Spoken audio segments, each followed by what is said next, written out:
awas, penyakit iblis yang pertama diresapkan dalam diri manusia, yang pertama diresapkan itu penyakit kepalang tanggung.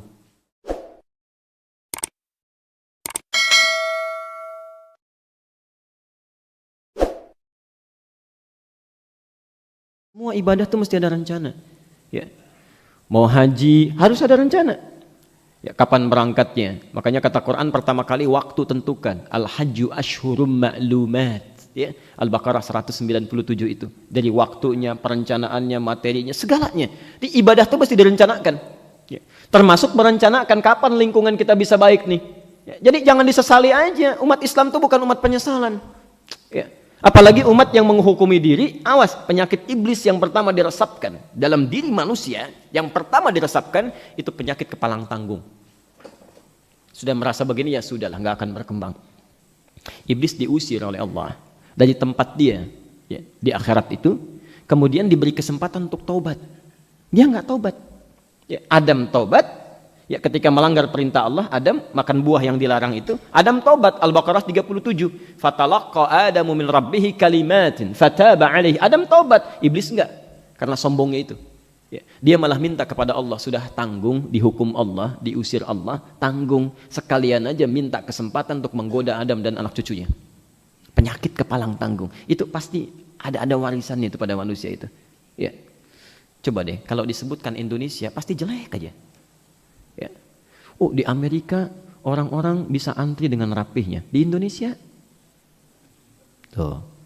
Di Jepang orang-orang bisa menjaga kebersihan dengan baik. Di Indonesia, tuh. Ya. Di Eropa segala sesuatu tertata dengan rapi dan indah. Di Indonesia, tuh, pasti ada aja sementara orang berpikirnya jelek gitu. Ya. Itu penyakit yang diwariskan oleh setan itu, oleh iblis. Padahal tidak seutuhnya begitu. Ada kesempatan-kesempatan untuk dirubah. Kenapa Anda tidak rencanakan? Kenapa tidak direncanakan? Ya. Nah itu Masya Allah. Nilai yang diterapkan oleh Allah kepada kita. Kalau ingin mendapatkan kebaikan dalam segala hal, bikin rencana dulu. Siapkan dari awal. Termasuk Anda saat akan masuk surga, rencanakan dari sekarang surga yang mana. Ya. Di pola ibadah itu dari situ. Nanti setelah merencanakan surganya di mana, turunkan amalannya. Dari amalan itulah turunkan lagi rencana untuk mengerjakan amalannya. Misal, saya berikan uraian cepat. Secara umum tingkatan surga itu sampai ke Firdaus itu dibagi 4 bagian. 1 surga tingkat tertinggi bersama Rasulullah. Ya. Itu langsung menatap Allah itu, menatap Allah tanpa hijab. Ada dalilnya di Quran surah ke-75 ayat 22 sampai dengan 23. Wujuhu yawma idzin nadhirah ila rabbiha nadhirah. Insyaallah. Pada hari itu ada orang yang wajahnya gembira luar biasa. Gembira. Ya, dia nggak mikirin surga, nggak mikirin apa-apa. Saking gembiranya. Kenapa? Ila rabbiha nadhirah. Karena bisa langsung melihat Allah tanpa hijab. Ya. Artinya kalau lihat Allah tanpa hijab berarti di surga itu. Nggak mungkin di luar surga. Ya, tingkat tertinggi. Itu golongan pertama. Dan mereka orang-orang yang dicintai oleh Allah Subhanahu Wa Taala. Dicintai Allah. Nah, syarat dicintai Allah itu di Quran ditampilkan syaratnya 1. Ikuti Rasulullah. Ya, sehingga bersama Nabi dia di surganya. Quran surah 3 ayat 31 itu. Qul in kuntum tuhibbunallaha. Lalu kita katakan, Allah kami ingin di surga tingkat tinggi. Ya, ingin kami ingin cintai engkau. Bagaimana caranya? Maka turun ayat. Qul katakan Muhammad, in kuntum tuhibbunallaha. Jika kalian serius mencintai Allah, fattabi'uni. Ikuti saya, ikuti Nabi. Ya, bukan cuma salatnya, tidak. Ya, dari bangun tidur sampai tidur lagi. Ya, cara bangun tidurnya, makannya, minumnya, berjalannya, kita ikuti semampu kita. Maka kalau itu sudah dilakukan, turun cinta Allah. Yuhibbukumullah. Karena itu nanti dalam satu hadis Nabi pernah menyampaikan dari riwayat At-Tirmidzi, man ahabba sunnati, siapa yang mencintai sunnahku, ikuti Nabi dalam setiap hidupnya. Faqad ahabbani, dia tunggu telah mencintaiku. Wa man ahabbani kana ma'i fil jannah, dan siapa yang mencintaiku akan bersamaku lekat di surga. Tingkat tinggi. Masa antum gak kepikiran mau tidak bersama Rasulullah? Padahal dalam hidup gak pernah ketemu, dirindu-rindukan sampai nunggu 15 abad nih, di mimpi pun gak pernah lihat, masa di akhirat gak lihat juga? Ya. Kalau di dunia antum bisa meninggal, tapi di akhirat gak ada meninggal lagi. Ya. Apa selama abadi di akhirat gak bisa lihat Nabi? Rugi. Maka dari sekarang bangun. Lu keluarkan amalannya ikuti Rasulullah. Mulai keluarkan, rencanakan. Ya, bulan ini belajar bagaimana Rasulullah bangun dari tidurnya. Kumpulkan keluarga, sampaikan. Besok belajarnya kita bangun tidurnya tidak langsung bangun.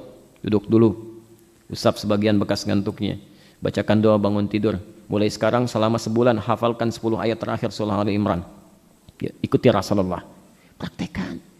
Ketika Anda baru melakukannya ingin karena Allah, nanti kita akan bahas pas bab niat. Misal meninggal seketika satu keluarga, Masya Allah, itu yang paling indah itu. Yang paling indah. Dapat itu. Ya. Seperti Utsairim yang pernah saya ceritakan. Ya. Diajak masuk Islam oleh Sa'ad bin Mu'adz, pikir. Begitu pas masuk waktu perang Uhud, dia menyatakan, ya Rasulullah, aslamtu, saya siap masuk Islam. Bersyahadat orang ini. Belum ruku, belum sujud, belum sholat, belum apa-apa. Tiba-tiba ikut perang dalam Uhud, meninggal, wafatnya syahadah, syahid meninggal. Kata Nabi, ini orang paling beruntung di muka bumi. Modalnya sedikit masuk surga dia. Sedikit saja. Ya. Antum berniat sudah istighfar, yang lain-lain ditepikan. Istighfar itu kan menggugurkan dosa. Ya. Lihat, kalau Allah sudah cinta dengan seseorang, yang pertama diberikan dosanya gugur. Teruskan ayatnya, Quran surah 3 ayat 31 itu. Yuhibbukumullah wa yaghfir lakum dzunubakum. Antum sekarang berusaha, saya ingin dapatkan cinta Allah, saya ikuti Nabi. Ketika niat itu ditampilkan, dosa-dosa itu sudah Masya Allah. Ya. Dengan istighfar antum, dengan memohon kepada Allah diberikan kekuatan, yang lalu-lalu disesali, memohon kebaikan, itu digugurkan, dikosongkan dosanya. Begitu kosong, baru bangun tidur. Alhamdulillahilladzi ahyana ba'dama amatana. Begitu amatana, tek, malaikat datang. Assalamualaikum. Tiba waktunya untuk pulang. Masya Allah. Dan amalan pertamanya, amalan mengikuti sunnah Rasulullah. Surganya bersama Nabi itu. Modalnya sedikit, dosanya gugur, tingkat paling tinggi. Cuman amatana, tek. Ya Masya Allah. Mau seperti itu? Nanti malam ya pas doa gitu, pas amat anak ternyata mimpi bangun lagi. Wah, itu satu, surga tingkat pertama. Kedua, ada surga di taman surga. Indah sekali itu, indah sekali. Quran surah ke-51 ayat 15 sampai dengan ayat 23-nya itu. Masya Allah. Itu indah itu, saking indahnya kami sering bacakan itu. Innal muttaqina fi jannatin wa uyun. Sementara orang takwa ada tinggalnya di taman surga. Ya. Bagaimana keindahan taman surga itu? Akhidhina ma atahum rabbuhum. Kalau ingin apa-apa, itu langsung Allah yang memberikan. Tanpa perantara. Ya. Quran surah 51 dari ayat 15-nya. Kalau surga lain, itu yang kasih pelayan surga. Namanya wildanun mukhalladun. Kalau sekarang pengen minum, ini gelasnya masih biasa. Tapi nanti bi aqwabi wa abariqa wa ka'sin min ma'in. Ya. Bapak pengen minum misalnya, masuk ke surga biasa. Misal, begitu mau minum baru kepikiran datang pelayan surga. Cantik ya, luar biasa Pak. Kata Nabi, ma la 'ainun ra'at wa la udhunun sami'at wa la khatara 'ala qalbi bashar. Belum pernah terbayangkan, belum pernah dilihat, belum pernah didengar bagaimana keadaannya. Dibandingkan istri bapak sekarang pun jauh. Jauh, Masya Allah. Ibu juga begitu, dilayani oleh siapa Bu? Pangeran surga datang. Gantengnya luar biasa, tak terbayangkan kemilaunya, membawa gelas-gelas dilapisi oleh emas berkilauan dengan mutiara. Indah sekali, tak terbayangkan. Jauh ketika ibu melihat bapak. Jauh. Masya Allah. Indahnya luar biasa itu. Itu surga biasa. Taman surga, Allah yang kasih, tanpa perantara. Kun fayakun ada, nggak usah dibayangkan. Ya. Innahum kanu qabla dzalika muhsinin. Sebelum mereka masuk ke situ, di dunianya itu punya amalan-amalan tertentu. Muhsin orangnya. Apa amalannya? Rencanakan, keluarkan dari sekarang. Kanu qalila minal laili ma yahja'un. Satu orang itu kalau malam sedikit dia tidurnya. Bahasa Quran, qalila sedikit ma yahja'un tidurnya. Dibanyak dia ibadah. Salatnya, zikirnya, istighfarnya. Jadi waktu malam itu cuma sedikit buat istirahat. Ya, coba lihat deh. Lihat, Masya Allah. Antum sesibuk apa sih? Ya, coba lihat sahabat Nabi misalnya. Dari Abdurrahman bin Auf, Utsman bin Affan. Yang sering saya ulang-ulang itu. Umar bin Khattab. Sibuk, ada yang pebisnis. Keluar masuk Madinah, bolak-balik. Padat aktivitasnya. Bisa, masih sempat tahajud sampai khatam Quran. Bisa gitu ya, sahabat Nabi. Ya. Lihat, bukan sahabat, orang biasa. Ada. Salafus saleh itu, para imam. Abu Hanifah 40 tahun, itu wudunya nggak batal dari Isya sampai subuh. Abu Hanifah 40 tahun. Ya, tidak batal wudunya dari isya sampai subuh. Dipakai apa itu? Sampai ketika dimandikan, itu sahabatnya mengatakan, engkau telah membuat repot kami yang hidup setelahmu. Ya. Maksud membuat repot itu, amalan kamu susah kami ikuti. Ya, mau diikutin agak susah, 40 tahun itu. Ya. Ada Imam Asy-Syafi'i, ada Imam Ahmad bin Hanbal, ada Imam Malik. Itu keberkahan waktunya luar biasa itu. Ya, malamnya itu sedikit, Allah jaga, berikan kekuatan. Nikmat. Ya. Kalau sudah dekat dengan Allah itu yang mustahil bagi manusia diberikan. Diberikan. Nah, ini ada orang bukan sahabat Nabi. Ya kan? Bukan juga masuk tabi'in. Ya, bukan jadi ulama besar. Artinya surganya belum jelas. Ya, hisabnya menegangkan, amalan masih berantakan. Waktunya habis untuk hal-hal yang di luar ibadahnya. Malamnya habis. Ada nontonnya, ada begadangnya, ada macam-macamnya. Untuk ibadah nggak ada sedikit pun. Ya, padahal malam itu waktu yang sangat indah untuk ibadah. Rencanakan.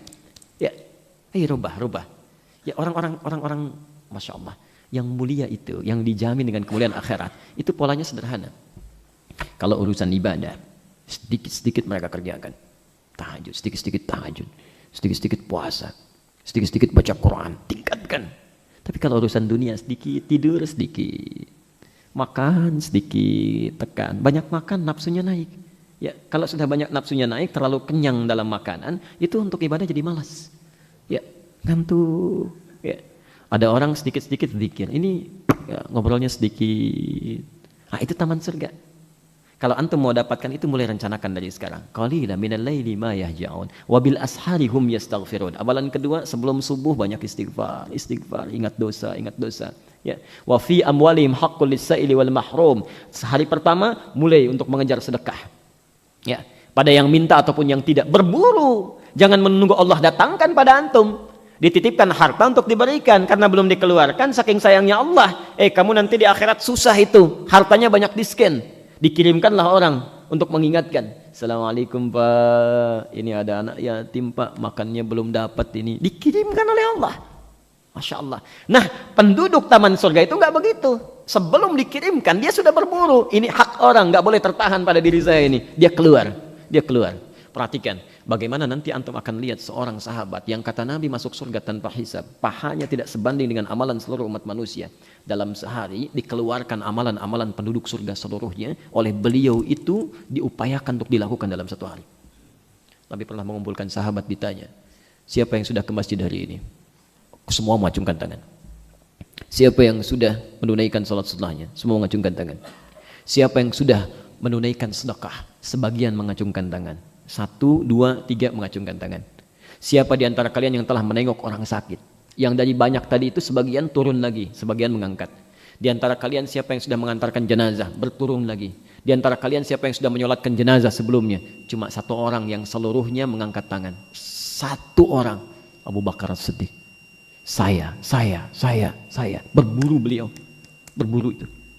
Ayo coba, rencanakan dari sekarang. Dari amalan itu apa yang sudah dilakukan? Jangan-jangan rumusnya tertukar. Diminta sedikit tidur, tambah lagi. Sedikit-sedikit tidur. Minta sedikit makan, tambah lagi. Sedikit-sedikit makan. Sekarang rubah, rencanakan. Ya. Nomor 3 itu surga yang seluas langit dan bumi. Ya. Seluas langit dan bumi. Tidak sedikit orang yang suka ini. Ya. Bahkan sahabat Nabi ada yang merasa diri, aduh saya nggak mampu kalau yang paling atas, saya nomor 3 saja. Itu ada di Musannaf Abdul Razak, nomor hadis 20.559. Kalau punya kitabnya jilid ke-11. Ya. Antum buka jilid ke-11 halaman 287, bisa temukan itu. Ya. Kalau nggak punya kitabnya, dengarkan saja, saya bacakan hadisnya. Perhatikan, An Anas bin Malik radhiyallahu anhu, hadis riwayat Anas bin Malik, semoga Allah meridai kepadanya. Perhatikan, qala, beliau menyampaikan, bainana julusun inda Rasulillah, ketika kami sedang duduk bersama Rasulullah di Masjid Nabawi, Masya Allah, idqala, tiba-tiba beliau mengatakan, sayatbu alaikumul ana rajulun min hadzal fajji, rajulun min ahlil jannah. Akan nampak pada kalian saat ini juga di pintu yang ini nih, seorang lelaki calon penghuni surga. Fa idza rajulun min ansarin, tiba-tiba datang seorang pemuda, anak muda. Perhatikan, ada anak muda ya, masih senang ke masjid. Maaf Pak ya, kalau yang sepuh ke masjid itu wajar. Tapi kalau anak muda yang dunianya penuh dengan permainan, olahraga, sendaguro, mau ke masjid itu nggak wajar. Makanya saat nanti sebelum masuk surga itu dinaungi dulu saat hisabnya. Orang kepanasan ini tenang saja, masya Allah. Tenang saja itu. Ya, jadi ada pemuda Real Madrid, ada pemuda Real Masjid. Ya, itu beda itu. Yang satu suka nonton, yang satu suka ke masjid. Maka kata Allah, sab'atun yadhilluhumullahu fi dhillin yawma la dhilla illa dhilluh. 7 golongan yang akan mendapatkan naungan luar biasa indahnya saat yang lain merasakan kesulitan di hari hisab. Di antaranya rajulun kana qalbuhu muta'alliqan bil masajid. Ada orang yang hatinya lekat dengan masjid, pemuda. Baik.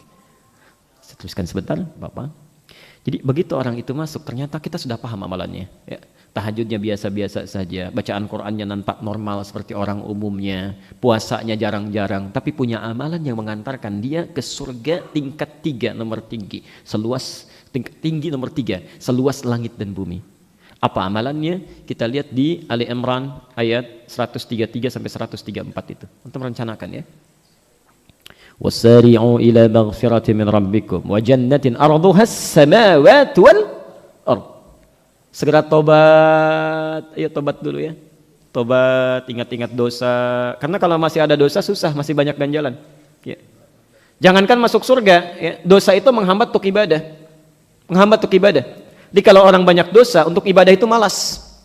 Awas hati-hati. Kalau antum malas ke masjid, malas ibadah, bahkan malas yang ibadah standar ya. Sholat itu standar. Jadi kalau ada orang masih malas sholat, pasti ada dosa dalam dirinya. Keluarkan dulu. Keluarkan. Bagaimana bisa masuk surga, ibadah aja nggak bisa. Ya. Oh, hati-hati ya. Sekali lagi, baik tidak akan bertemu dengan buruk. Kalau antum sulit tergerak melakukan kebaikan, yang buruk agak cepat-cepat, itu artinya ada dosa dalam diri, harus keluarkan. Rumusnya wasari'u, percepat, jangan ditunda.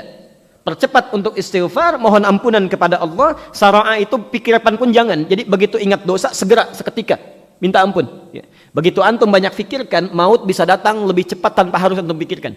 Ya. Saya mau istighfarnya malam aja sekalian tahajud biar lebih khusyuk. Begitu keluar dari Masjid As-Salam, datang malaikatnya, baru dibuka pintu mobil, mau masuk, yang keluar malaikat maut. Assalamualaikum, tek pulang. Baru rencana tuh. Jangan banyak direncanakan kalau tobat itu. Amal yang direncanakan itu istighfar. Setelah itu dambakan minimal bisa masuk surga seluas langit dan bumi.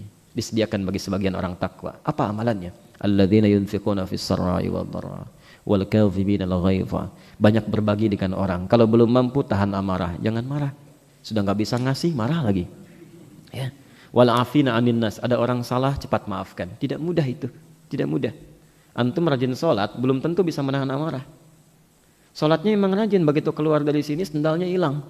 Semua diinterogasi, DKM ditanya-tanya, gimana sih merawat masjid gak bagus, sendal sampai hilang. Padahal yang hilang sendal jepit aja biasa. Masya Allah, hebohnya itu luar biasa, bikin status. Masya Allah, tidak mudah itu. Makanya orang yang menahan amarah sanggup, itu artinya hatinya luas. Luas. Maka akan diganti dengan surga yang lebih luas dibanding keluasan hatinya, seluas langit dan bumi. Yang terakhir, yang keempat itu kelas ekonomi, saya istilahkan, biasa saja. Jadi di surga, di Qur'annya disebutkan jannah saja, jannatin, jannatin, jannatin, tidak dilukiskan seperti apa keistimewaannya. Tapi oleh Nabi, kelas ini pun kalau masuk ke dalamnya, itu keindahannya belum pernah dilihat oleh mata, belum pernah didengar oleh telinga, belum pernah dibayangkan dalam pikiran. Karena itulah Kitabus Siyam di Al-Bukhari, nomor hadis yang pertama. Ada seorang Arab Badui merasa, saya amalan pertama nggak bisa, yang kedua susah, yang ketiga tidak memungkinkan, maka ditunggangi yang keempat. Datang pada Nabi, ya Rasulullah, ajarkan pada saya amalan yang ringan, nggak usah berat-berat. Dengan amalan itu saya bisa masuk surga. Pintar pertanyaan itu. Pintar. Orang kampung datang pada Nabi, bertanya, cerdas pertanyaannya itu. Ajarkan pada saya amalan yang sangat ringan, tapi bisa masuk surga.